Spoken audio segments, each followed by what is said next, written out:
All right, how about 100? There you go. Everybody here is a bona fide nerd, and you should all be voting in Derpcas, which are open this month, because your opinion does count. Now, escape rooms have only really been around for the past 9 years, and it's crazy to think about how much they have evolved in that time. If you ask people who have never played before, they will tell you you're locked in a room, it's probably scary, there's a bunch of locks. But we know nowadays they have more in common with immersive theater or theme park attractions, than the rooms of old. And that's why we have all of these people here today. You guys are extremely spoiled here in Southern California. We have the best escape rooms and the best community here. People like you guys who come together and really you guys create a fantastic community. You guys have unparalleled access to creators, like people here, these events. This doesn't happen in a lot of other cities. So thank you all so much for coming. Now, nobody here knows the evolution of escape rooms better than these panelists. Some of them have been around since the very beginning, like Escape Room LA. And they set the bar with incredible production value. And I just went and played these games. I went and played The Pyramid and Atlantis a couple weeks ago. And even though these games are eight years old now at this point? Maybe 5 or 6. 5 or 6? Even still, they were still incredible games, and I had a blast. They've come a long way in terms of immersion with games like 40 Thieves at Mine Trap, which have incredibly immersive beginnings and special effects. And so, as the industry's matured, we see that they're not just puzzle orgies. These are full-blown adventures that we're going on. Stash House has created a gritty realism with an immersive start and a story that could only be set here in LA. And this was one of, the first escape rooms that didn't treat the players like kids. These were games and adventures for grown-ups, for adults. And game designers are playing with story structure as well, with interesting mechanics, like the heavy dose of satire that you get down at 13th Basement at Exit Game OC. Our sponsor today, by the way, thank you, Christine and Jeremiah.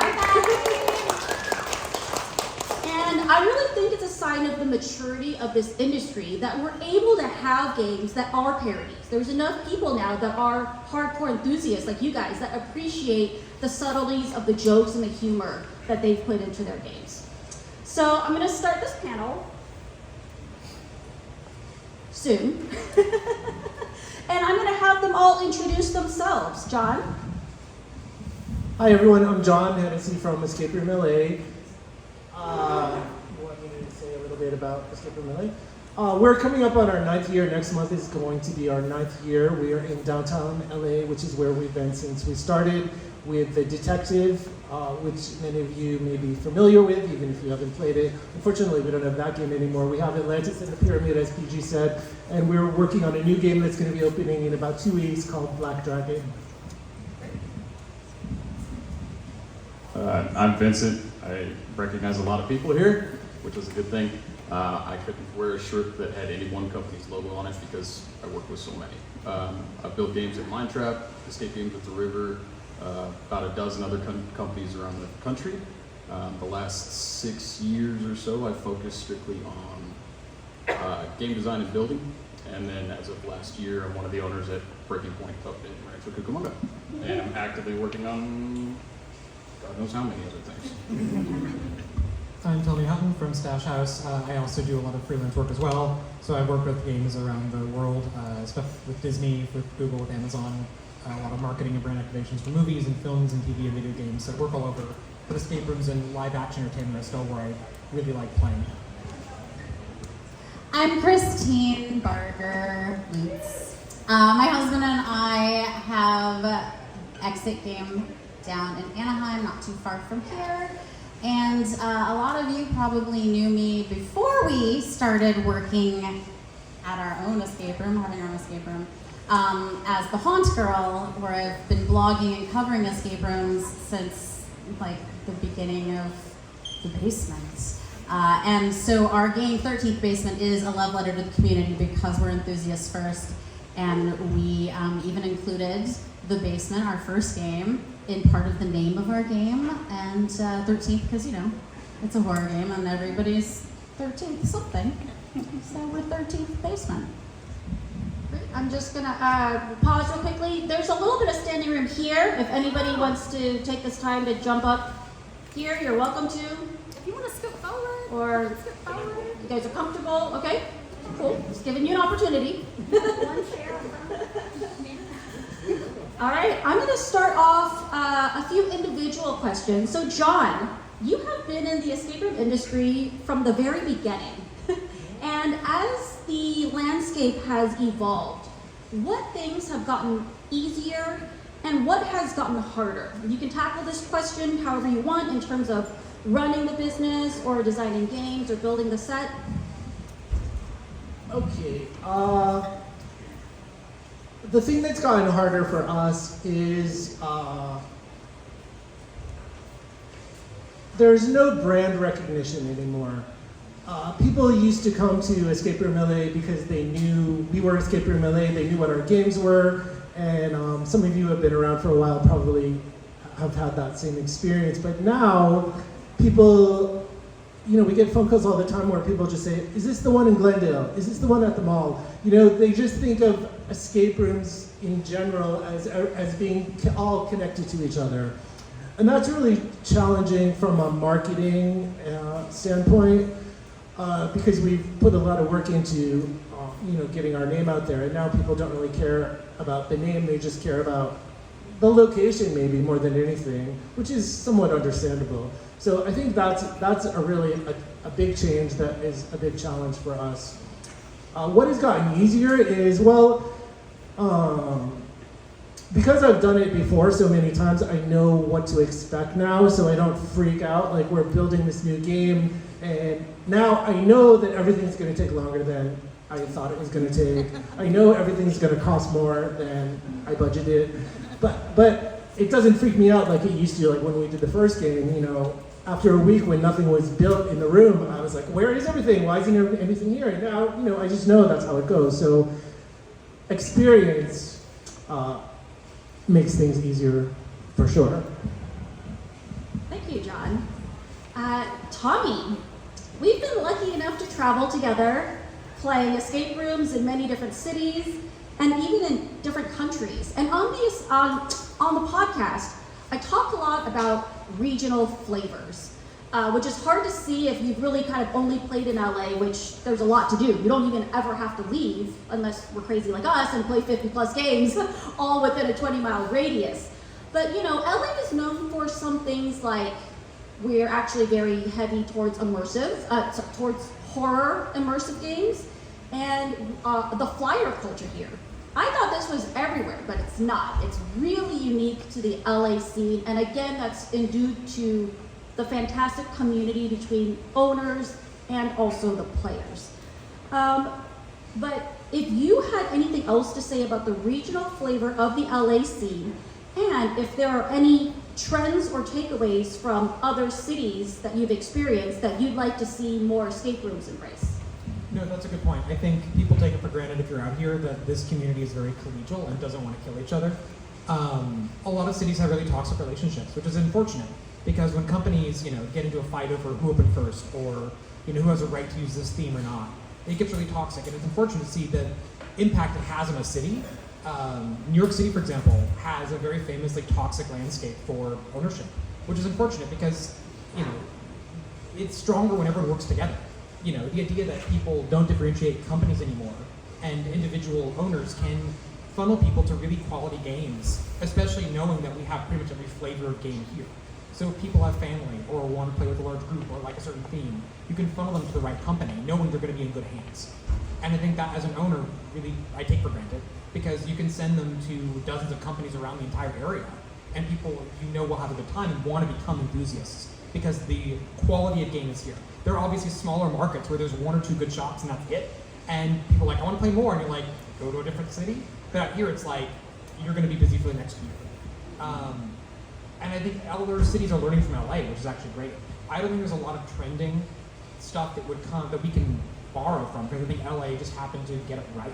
I think from the mix of early owners who were, supporting the industry at large, who made really high quality games that encouraged other people to get in and weren't protective or, evasive or toxic.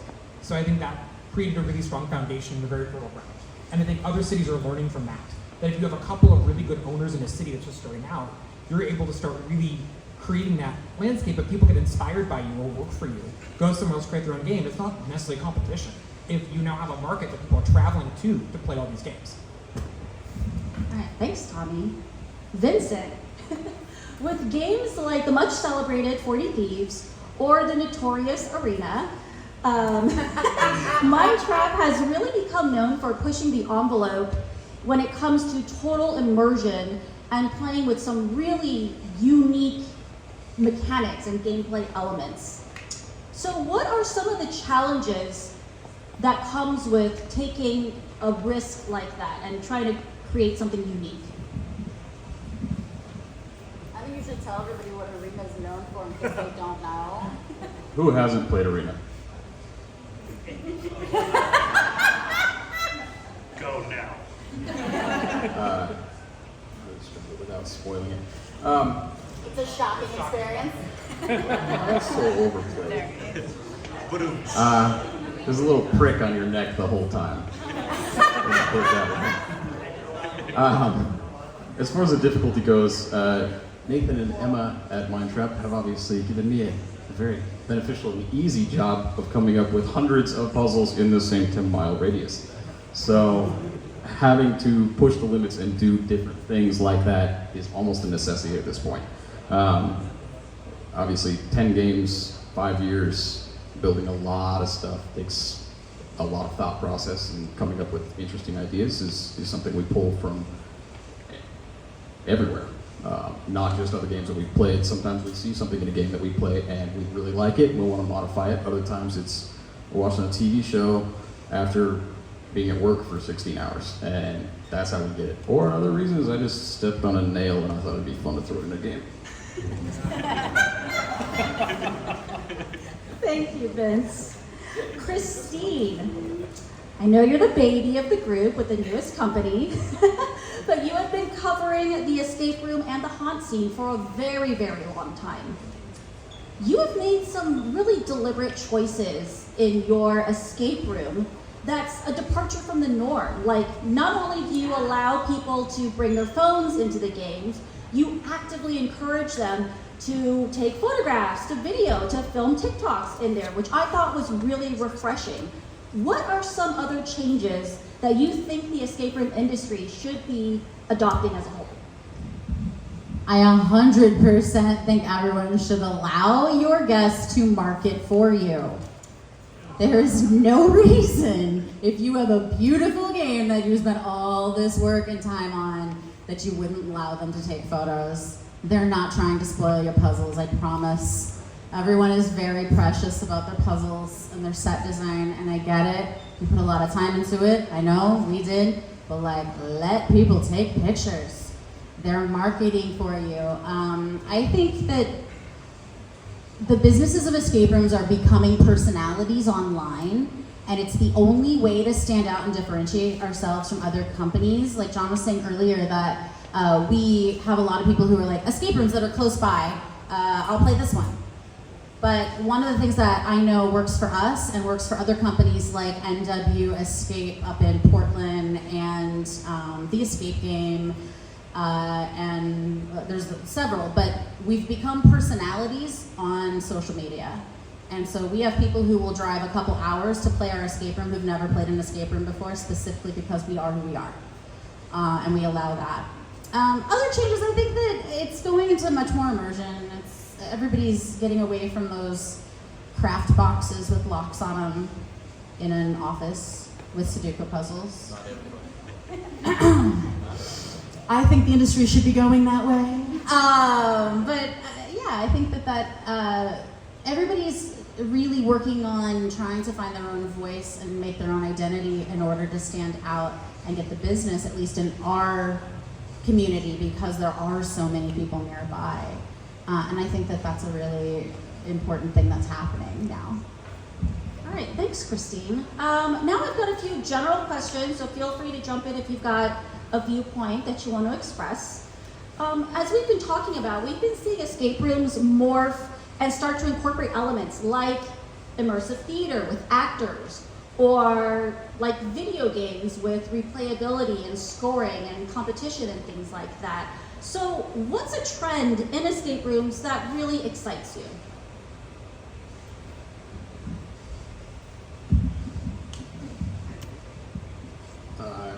It's not really anything specific, but I do love the fact that escape rooms are progressing.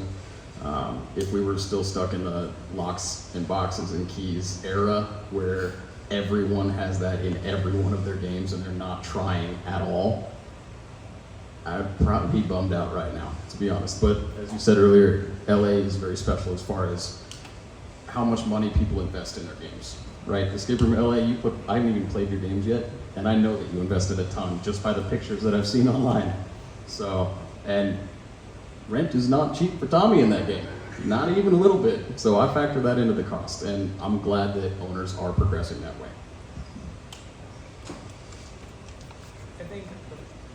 I think also there's a level of a lot of people doing this now weren't formally educated in this. People came in and just tried a lot of shit to see what would happen. And that's the part that's really cool is people tried stuff from scratch just because they had an idea or were inspired by something. And now you're looking at a level of, like, for example, I'm teaching a college class on escape rooms right now. And the idea that students are getting educated in themed entertainment and immersive design, engineering, and the idea that there's people coming out of universities having the chance to do their weird workshop, crazy experiments in school to come out and come into the professional landscape, that really excites me because it means that people are going to come out swinging. We're going to have skilled technicians being able to build stuff better and faster. So I think just the landscape for people coming into the immersive space are not coming out having to learn and rebuild the wheel like all of us had to.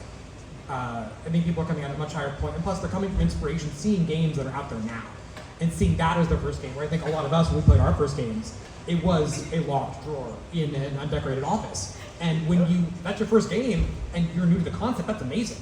But I think everyone's standard of what is now standard is what we saw as exceptional. So I like that the goalpost just keeps evolving and moving. And there are owners that are continually evolving as creators, and that inspires me. What is something that you wish enthusiasts knew about designing or running an escape room that you don't think the general public is really aware of? Our escape rooms are our babies. When you say our baby is ugly or stupid, it hurts mommy's soul. We put a lot of effort and thought and money into our games, and we know that you have cool ideas to make them better, and sure, we're happy to hear them, but please don't go and slam everybody on the internet and try to hurt a business or the community with knowing more than the owner or the creator, the designer, because it's their art. It's our art, and we're very proud of it, and we're very passionate about it, and it's very hurtful. If you have a critique, take it to the person directly, because we're small businesses too, and it really can damage whether or not we can afford our rent or our mortgage if a bunch of people start saying negative things about really great rooms. But I've seen that, and that's something I think in the enthusiast community that I've always felt passionately about. Even when I was reviewing, I always tried really hard to find, I still try to do that, but I find really positive things to say if there were negative things. And if I couldn't say something nice at all, I just didn't say anything. Or I talked to the owner. I agree with a lot, and I disagree with a little bit. Okay. Not everybody is going to like the same movie, right? I don't know what your name is, but you might go in tomorrow and watch a movie. And then Kai in the back might go in and watch the same movie tomorrow. And he might absolutely hate it. And I love enthusiasts. They're great. They do drive the escape room business in bigger and better ways. But they are also not the target. You guys are a very minute part of the market for us. One thing that I wish the escape rooms would do, as far as progressing wise, is yes, absolutely, if you have a problem, a significant problem, go to the owner, go to the manager, talk through them. Like, I hated this. This was terrible. It didn't work.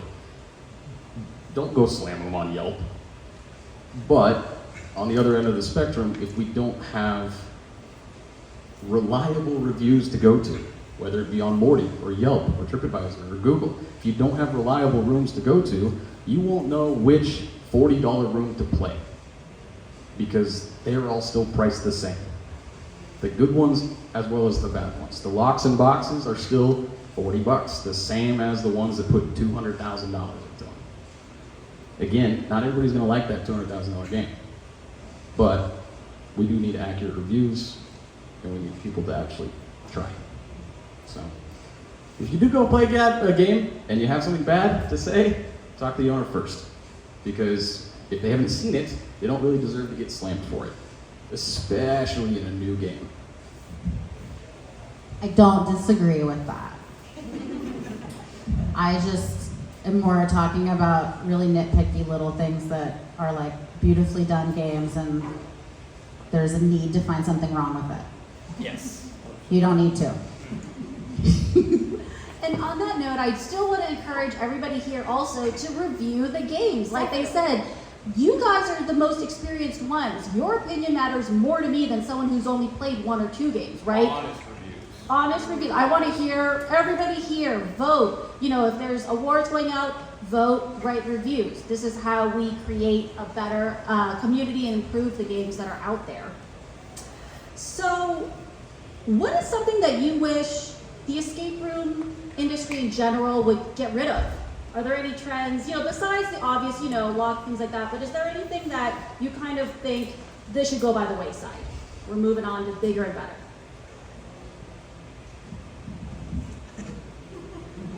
Stop laughing. Sudoku are awesome. I think everybody agrees with that. Sudoku are awesome. Tommy loves them.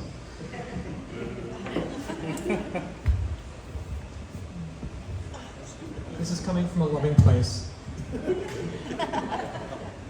It should not take 10 minutes to go from arriving, signing waivers, to get the game started. Intro videos suck. They need to speed up. Your GM should not take you in the room and point and say, this is your clock, here's some breakable stuff right here, that's the door, don't push it open. I hate that, and the energy just, I always see rooms as a production, and the equivalent of going to sit in your theater seat and watching the actors sitting on stage, checking their lines, looking at their phone, and then suddenly at showtime they get into character suddenly. That takes you out of it.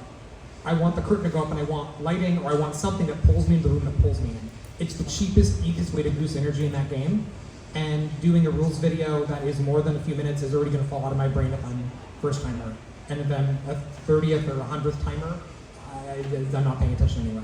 So just finding a way to streamline that process. I know there's a reason that process exists, but I have not seen companies improve on that section. Companies that have done amazing work once you get in the room, but that intro process needs to be streamlined. That's the one thing I've not seen improved. Anybody have anything else to add to this? All right. Did we say Sudoku puzzles?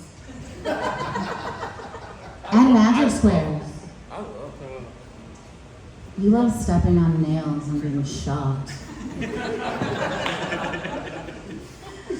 So, what has been something that has surprised you about your games? With something that you thought would be really popular that kind of fell flat, or something that was unexpectedly very popular that you really didn't expect when you were first creating your game?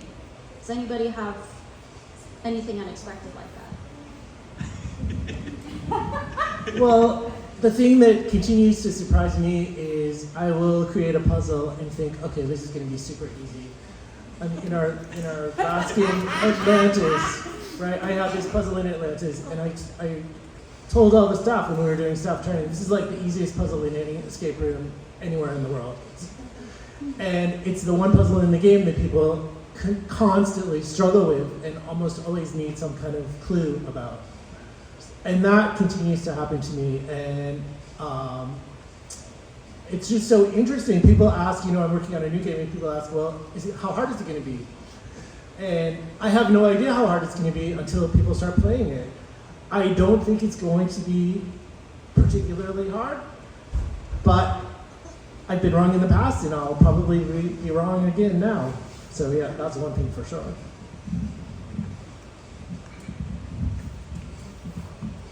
I've built a lot of games, and one of people's favorite thing is Emma's key on a chain. It is literally just a key on a chain. People take 20 minutes to find it, and they get such enjoyment because it was there the entire time. So it does not have to be a wall disappearing. It can be a key on a chain. She made me put it in there. All right, what were some of the things that has been an unexpected challenge to running the business or designing the games? So I worked on the official Money Heist escape room. It opened in Mexico over the summer, and there was a lot of story we had to tell because it was officially licensed from Netflix. They were sponsoring and producing it, and there were requirements on story that had to be conveyed. And they wanted a very complicated story. And I'm like, there's no way people are going to get this. It's an hour experience. It has to be very, very simple. So I wrote a very simple story, very, very simple. And I worked on it with Andrew Preble from Escape My Room in New Orleans. And we wrote this great story that was very, very, very simple. And even then, when we got audio recorded and had pieces in the room, we would have people go through and they're like, there's a story? And so the hardest part is, again, conveying a story, even in the simplest terms possible. Even if it is shoved down your throat at every step of the way, injected in every single puzzle and room and space and every angle you can look at, people are always still going to absorb 10% of whatever is thrown at them. So we had to keep rethinking and simplifying and finding ways to make it work. And it was one of the most challenging things was, when it's mandated it has to have a story, how do you make sure people walk out having even the most basic understanding of it? Anybody else? Any challenges? Yeah, unexpected challenges. An unexpected challenge. I didn't realize how hard it was going to be to watch escape room games over and over and over and over and over and over again with ADHD. So that was a challenge, and then another challenge was when groups come in and they don't speak English during the game. I had no idea how hard it would be to figure out what they want to hint on or what they've already figured out on certain puzzles. Sometimes it's very easy, but there's a certain section of our game where I'm like, what have you done? I am watching, I swear. And that's really much more challenging than I thought. It's been easier for us to accommodate like deaf players. I can follow along much easier than I can with Spanish-speaking players. Because I don't know Spanish, and I was like, what? So, big challenge. So, when it comes to creating games, you can either create for a specific group, like I want to create a game that's great for large teams of enthusiasts, or maybe something for kids. Now, do you think it's better or easier, what are the challenges between designing a game specifically for one audience versus designing a game that has adaptive difficulty and adaptive gameplay where you can welcome different types of teams? Is there a design style that you guys prefer, or what are some of the challenges and benefits of the different methods? Family-friendly game is always going to do better than pretty much anything else. If you're designing a game, I don't know if anybody's prospective owners or anybody building new games, don't design for enthusiasts. Once you hit them, they're gone. You'll no longer have them. What you want to target is the general population, which is not 10% enthusiasts. and family friendly. When is the family-friendly arena coming out? What do you think I've been working on all summer? Yeah, I would say the hardest part is realizing that enthusiasts and diehard players who solve things that are really hard is not the general audience. But in my mind, I am one of those people, and I don't want to design and leave that out. So it's designing in a way that even if something is quote-unquote easier, it is still fun. And I think that's the magic of finding that secret spot. And it's video games have a common thing where you make a game and you're like, is it fun? I don't know, you gotta find the fun. Is it fun to play? There's a weird magic of puzzle and design and space and putting it together and just seeing, does it sing? Is it fun? Are people having a good time? And to me, a game that is enjoyed by enthusiasts and the average person is a hard thing to find, but they exist. It just takes a lot of fine tuning. And in my mind, enthusiasts will like stuff that the average audience likes. It just, you have to make sure it's fun on both ends. Inevitably, people always say this is too hard or this is too easy. And it's on the scale of, is it fun? And does it do something? Does it make you get giddy at the end? I mean, Peih-Gee and I have traveled and played so many games together. And afterwards, it's like, when we're having a drink afterwards as a group, what are we saying? Oh my God, remember this moment. And there are games that weren't memorable as the game itself, but there's a moment or a thing in it that just stays with you. And sometimes if you just chase those moments and let the puzzles or the rest of it sort of fill in around it, they find those moments or those things. But yeah, it's not enthusiasts, it's not general audiences. You're looking to just make something for normal people, and people that are fans of escape rooms will find it and like it. Yeah, I agree. I think nowadays my preference is for games that create memories. You know, yes, do I enjoy a complex puzzle? Yes. Do I want it hard and for me to rip my hair out? Sometimes, maybe, you know, but puzzles don't have to be hard to be fun, is what I found. I always, medium difficulty for me is really actually a sweet spot. I'm gonna try to leave time for some questions if people have questions they want to ask. Yeah, so I'm gonna open up to questions now. So, I don't actually know much about escape rooms, and here's where my husband. But as someone that doesn't know much about them, sorry, this is a stupid question. But do you guys do like focus groups when you're opening a new escape room or like a new challenge? Because it sounds like a lot of these problems can be solved by that. I don't know of any game that has been released without a beta test. Okay.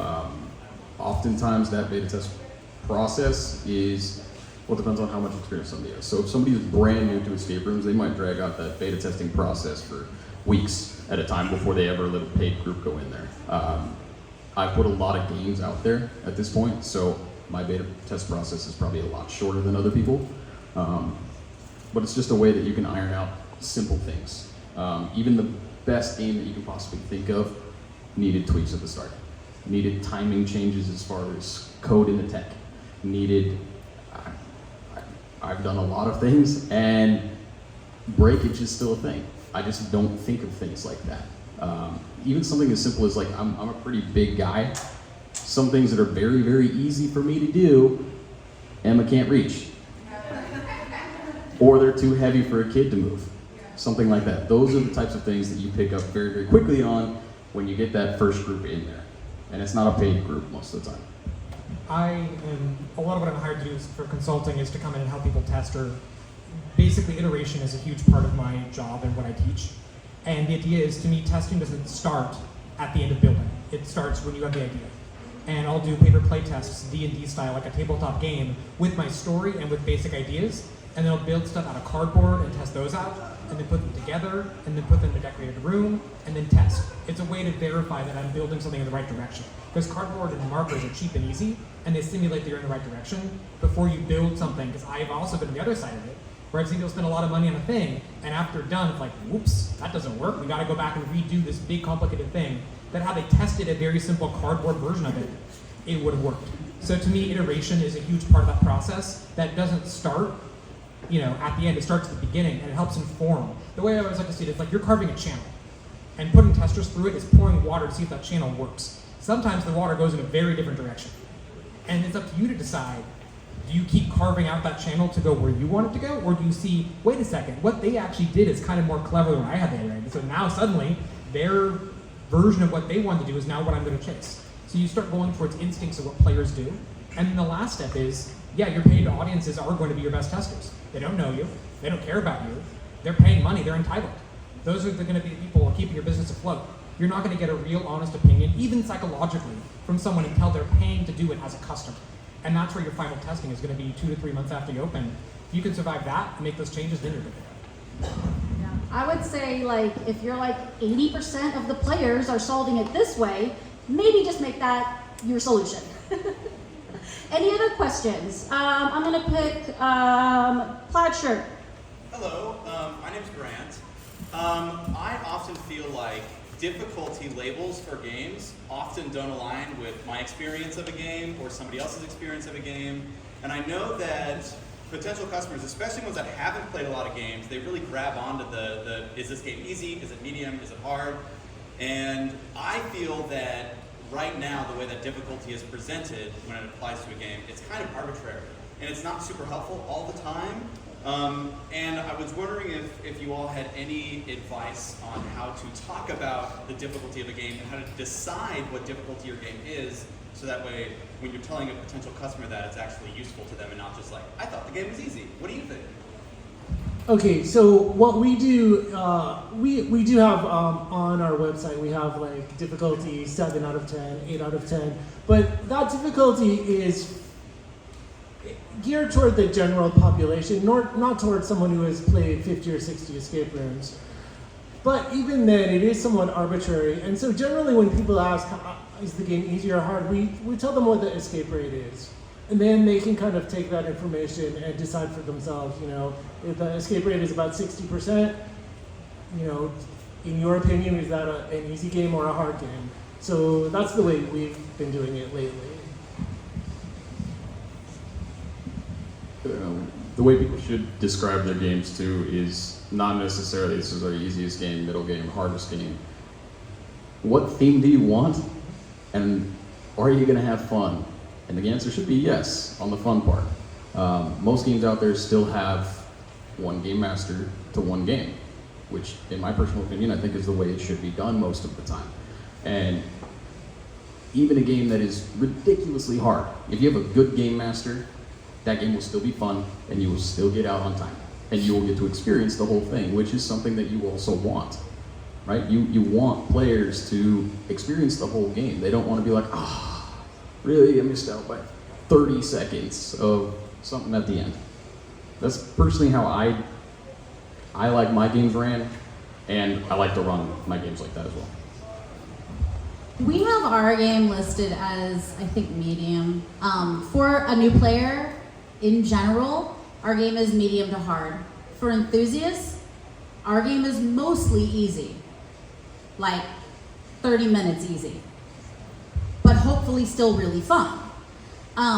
What I recommend is if you're really struggling with needing to know how difficult it's going to be for you, figure out how best to describe your experience and call the company and just say, hey, this is my experience. Do you think your game would be too easy? Or how many people do you suggest I bring for this experience level? Because if you called us, we would say, don't bring more than 4 if you've played 50 plus games. But if you're saying, it's my first time playing a game and it's a bunch of 12-year-olds for a birthday, can we bring 13, 14 of them? Your game only holds 8. We say, sure, they'll have fun. And so it's just gonna depend on the group. There's no way for us to always say that for you specifically, or you specifically, this is exactly how difficult it will be. But assume most people are thinking about the general public who hasn't played games before. Oh, that hand was up very fast. Nemesis Club shirt guy. How would you replicate the success of Southern California with other areas? Because I'm from the Bay Area, and it drives me nuts that you don't have the community, the enthusiasts, the ownership that it is down here as it is in the Bay Area and other cities as well. So you're asking how to create a better community in other Yes, cities? yes. From owner's perspective as well. I mean, the Bay Area is a hard example, same with New York, but those are areas where rent is sky high. And LA is wide enough and people are willing to drive for entertainment, you know, pretty far. Bay Area is a little different. So I think it also depends on how far your audience is willing to drive. Because I've gotten this question a lot, and I think it depends on where you are. I think any good foundation will have good companies that can naturally know each other.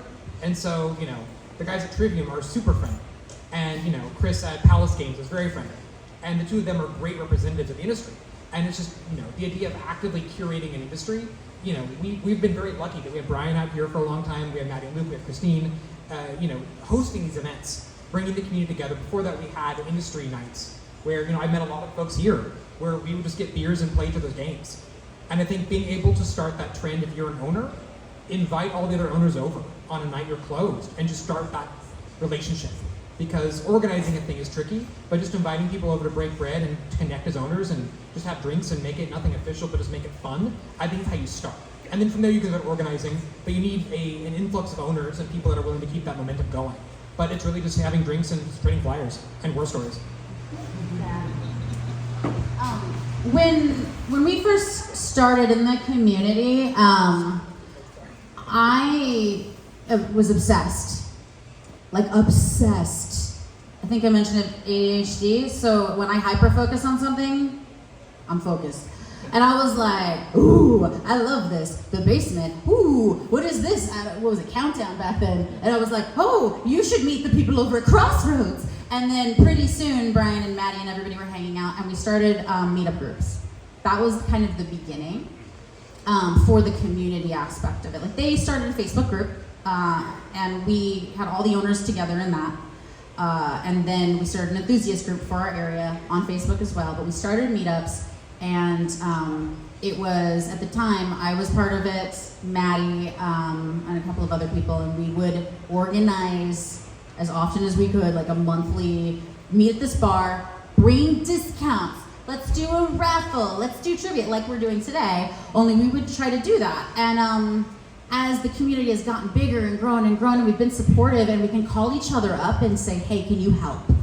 When we started building, we had some moments of like, oh my God, why did we do this? Like, we love escape rooms, but a business is a whole nother level. And we called Maddie and Luke, and I was like, Luke, can you come help Jeremiah? I think he's gonna like rip something out of the wall. He doesn't know how to fix this kind of a thing. And everybody's really been there for each other.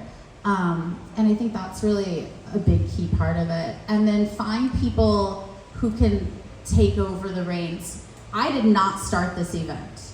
Madison at Crossroads got this together, 3 years ago, and has run it. They're now opening an axe throwing company called Slashers, and they're really busy doing that. And she put in the owners group, who wants to take over?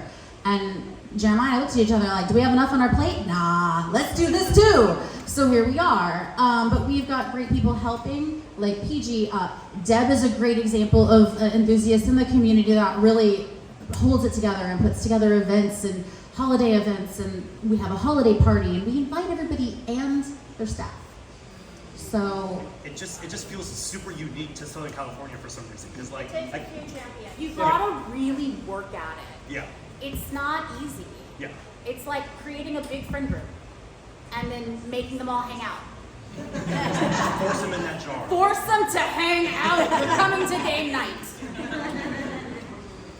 This is also something that has changed since I got in the industry in early 2015 as well, is there are a lot of owners in Southern California that are fantastic, right?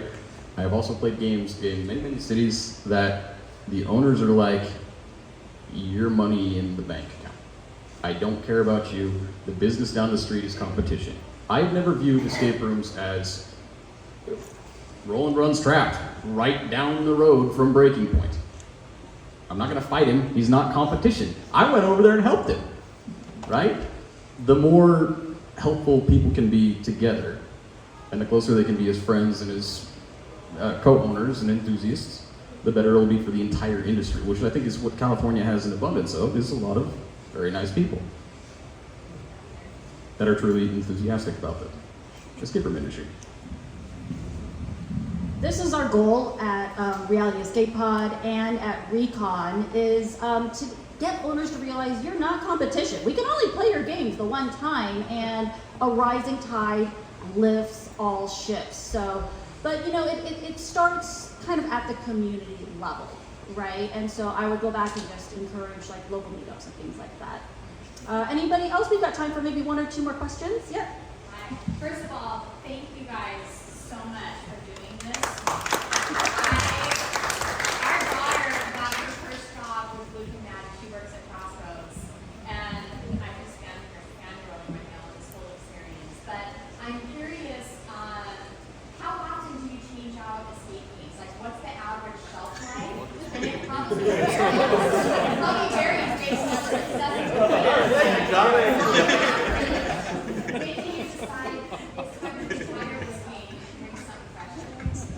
When people stop buying tickets. And, you know, when the pandemic came, we still had the detective, which started in 2014, so this was the beginning of 2020. We still had the detective running. I wonder if we would still have that game today if we didn't have to close for a year and a half. I'd play it again. It's a good game. You were our first Well, group. They were our first group. So we've only once in 9 years closed a game to build a new game in that space. The other games we either closed because of the pandemic or they're still running. So we're really fortunate in that regard. But we have made small changes along the way, and sometimes even like after 2 years, you know, I'll just kind of revisit the game, and we won't change the game, but we'll just think, you know, what are the points in the game where just people are constantly getting stuck, or they, you know, just could be tweaked, and so you always want to refresh it, but not change it really. Yeah. I think it depends on your market as well. I'm from Wichita, Kansas. There used to be 5 companies, now there's 2. And there's an owner there, who I always use as an example, who brags and says that she's designed more games than she's played, which to me is a giant, giant red flag. And the games are of the quality you expect, and they are not good. And the problem is they churn out new games every 3 to 4 months, which is, it's kind of counterproductive. They're wasting money. You know, Wichita is 800,000 people. People still travel there from other cities. Wichita is the big city compared to other areas. So the market could sustain, because the other company that's there hasn't changed their games in 6 years, and they can sustain. So I think it speaks to the quality of, you know, are you selling tickets, and are people showing up? And I think with that company that's not well reviewed, they're only getting people coming through for a few months before the game is burned as being bad, and they got to keep rebooting. I've got 2 other points if you're swapping out a game. One is if the breakage is not worth it. If the game is aged out and it is straight up glitching on every game and it's not worth it to fix it, I would swap it out, or at least do a total overhaul so you don't have to deal with those problems on a daily basis. The other reason is ambition. Some owners out there are very, very ambitious as far as they want to always be the best. They want to always offer something new. When you get a company that's got 6, 8, 10 games, cycling one out every couple of years keeps you on top of that totem pole, and it gets you a new game. Those are the companies that are, you know, they obviously investing a lot of money in their company at that point, but those are the ones that care a lot about it too. They're there every single day. And if people didn't build new games, I wouldn't be in the industry anymore. So. Thanks, Nathan. All right, last question. I can take one more. Oh, yeah, in the back. Sure. Can you stand up so we can hear you? Sorry. So you've probably had hundreds of people upon thousands go through the room. What is the most confusing way you've ever seen a customer try to solve one of your problems? What is the most confusing way you've seen one of your customers try to solve something?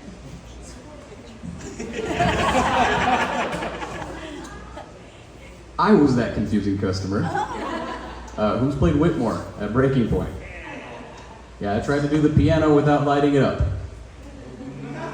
Yeah, I did the whole thing. And still couldn't solve it. I'm an idiot.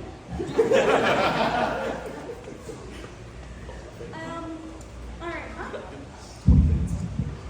I'm gonna ask, what advice do you have to somebody who's thinking about getting into the escape room business? Or if you could go back and give a piece of advice to your younger self. Anything short and sweet. remember that you're starting a business. You're not just starting an escape room. And the business side of it, I wasn't a business person when I started my company, and I learned from a lot of mistakes, and I learned by doing it. But keep that in mind for sure. There's an interesting thing that I've heard about scale, that when McDonald's wanted to add kale to its salads, it would require millions of pounds of kale. And sourcing it was next to impossible. And the idea of cool ideas are great, but having to run a cool idea every single game consistently and ensuring that every guest has a consistently good experience from a point of breakage or engineering, a performance of an actor, light might ruin your thing if you can only run it during the day or night.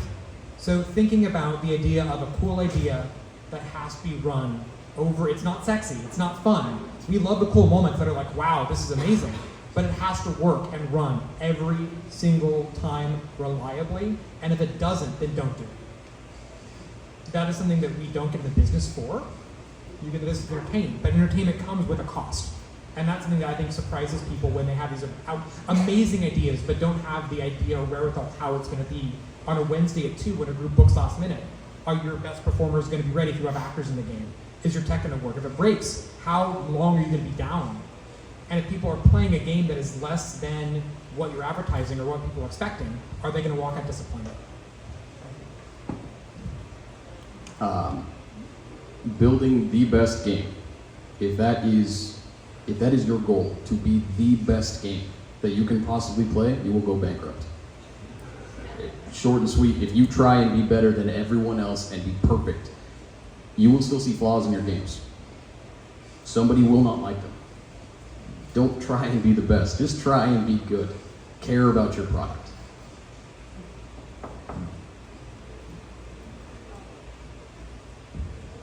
If I were to go back and talk to myself before we started, I would say, it's okay to ask for help sooner. You do not need to do everything yourself, Christine. There is a community here that wants to support you.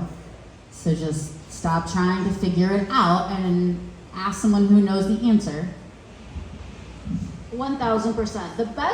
The thing that I love the most about the escape room community is that we're fans because we like cooperative gaming. You know, we're not in sports, we're not trying to compete. And so that's one of the things I love best is how much everybody wants to help each other. You have resources here in this room. You have a community. You have people you can hire who are experts in this room. The industry is not requiring you to sit in a cave by yourself and reinvent the wheel. You can try, but it's going to take you a lot longer and a lot more money than if you work with people, asked for advice, played games, shadowed people, hired the right people. You can get a lot further by having a great team, like a good RPG. Don't go and solo your adventure. Hire and bring the right people on board. Because I can't think of a game or company I know of that one person does everything. All right, we are going to finish out with a lightning round. I'm just going to go down and try to give like a one-sentence answer, one-word answer, something short and sweet. I'm going to start with Christine. What is an unrelated activity that you would like to see blended into an escape room? Something really like out there. Well, you know, it's mini golf at escape rooms, or you know, some kind of hybrid. I'm trying to think of how to say things without talking a lot of words, Peih-Gee. I don't know. Axe throwing. All right. There's already live actors. No, with axe throwing. Live actors with axe throwing. No! I wouldn't even shoot zombies with Joe pellets. Come on. Throw the axes at the actors. Tommy, what is overused in escape rooms? Overused.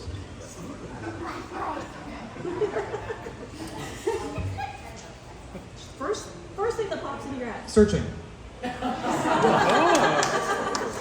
It's still you. Oh god, it's still overused. I think searching. Is the least favorite thing. It's hard to clue. I know it's still done to give people who are not great at games something to find. But some people hide things as if they're hiding it from the cops. More than 1 second. You have 1 second. And that's not fun. Vince, what is overused in escape rooms? Can you just pass them around?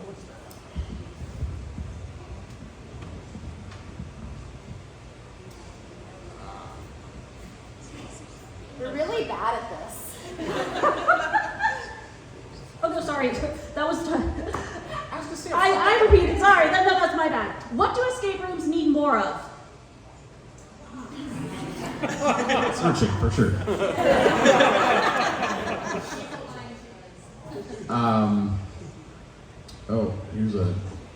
Here's one. You go to Disneyland and a ride breaks down. They don't refund you your ticket because there's a million other things to do.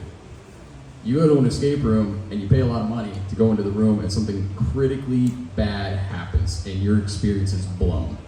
A lot of places still don't give you a refund for that. 100% every time if there's a critical failure, I will give a refund because they came there for fun. They paid a lot of money to play. They were waiting for this game a lot of times. They were looking forward to it. They got all their friends together. It's not an easy thing to do. The correct thing to do, refund them, apologize. I even give them free tickets at that point to a different game. So better customer service. Yeah, 100%. It's the game. It's one word, Vince. That's 2 words. John, what is something that you would love to put in an escape room that is completely impractical? Live animal.